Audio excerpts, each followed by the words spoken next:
Adakah Kerajaan Perikatan Nasional sah? Inilah kabinet yang memecahkan rekod negara bukan kerana di dalamnya terdapat ramai Melayu Islam dan dipanggil ustaz serta bijak memutar ayat Quran dan hadis, tetapi kerana ia bersaiz XXXL yang terdiri daripada seramai 70 orang dan 3 duta khas Perdana Menteri bertaraf menteri. Natijahnya rakyat menanggung penambahan peruntukan sebanyak kira-kira 7.1 bilion ringgit. Semua itu sebahagian daripada konsep Scheme of Things yang dicipta Tan Sri Muhyiddin Yassin yang sanggup menawarkan ghanimah kepada ahli parlimen dengan jawatan syarikat berkaitan kerajaan GLC lebih menjaga kedudukan dirinya. Namun apabila merasa belanjawan yang dirangka gerombolannya itu berhadapan dengan laluan sukar, pada 23 Oktober, Muhyiddin Yassin menghadap Yang di-Pertuan Agong Al-Sultan Abdullah Riayatuddin Al-Mustafa Billah Shah. Tujuannya ialah untuk memohon pengisytiharan darurat kononnya negara sedang berhadapan dengan bencana COVID-19. Baginda yang bijaksana menolak permohonan tersebut setelah berunding dengan Majlis Raja-Raja, maka Belanjawan 2021 mesti dibahaskan di Parlimen.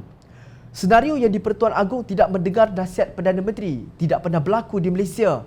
Justru ketika berucap dalam perbahasan di Parlimen baru-baru ini, Ahli Parlimen Pulai, Datuk Seri Salahuddin Ayub berkata, Kerajaan Perikatan Nasional sebenarnya telah runtuh. Dan pertama kali berlaku dalam sejarah negara Malaysia sejak merdeka, nasihat seorang Perdana Menteri itu ditolak oleh Seri Paduka Baginda Yang di-Pertuan Agong. By right, sebenarnya kerajaan ini telah jatuh. Muhyiddin Yassin patut meletakkan jawatan secara terhormat. Kalau sudah runtuh, adakah kerajaan yang ada sekarang boleh atau berhak membentangkan belanjawan, apatah lagi meluluskannya di Parlimen? Bekas Timbalan Menteri Undang-Undang Muhammad Hanifah Maidin berhujah, dengan hormat saya hujahkan ia, kerajaan sekarang ini tidak boleh berbuat demikian. Beliau merujuk kepada undang-undang tertinggi negara iaitu Perlembagaan Persekutuan dan Doktrin Konstitusionalisme. Menurut Hanifah, konstitusionalisme itu merujuk kepada keadaan di mana sesebuah kerajaan itu sewajarnya terhad atau dihadkan kuasanya dan kekuasaan serta keabsahan kerajaan tersebut bergantung kepada sejauh mana ia mematuhi had dan sekatan tersebut.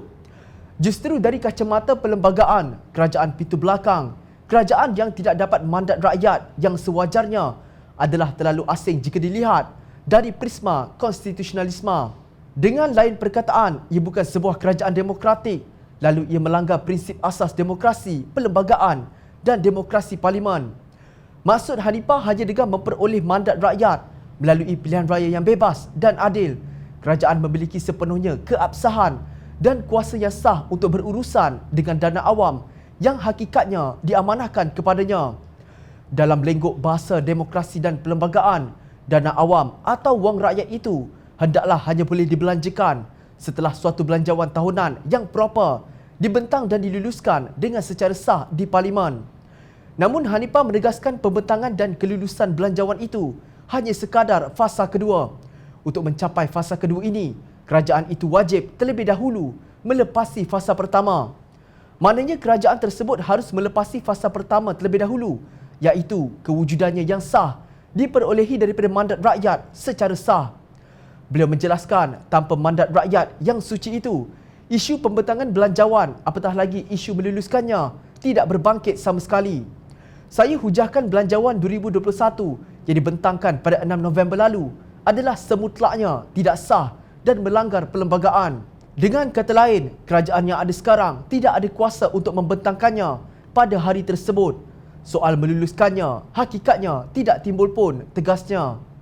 Maksudnya mudah, kerajaan tembok atap tidak memiliki keabsahan. Apalagi nak diharapkan daripada kerajaan ini?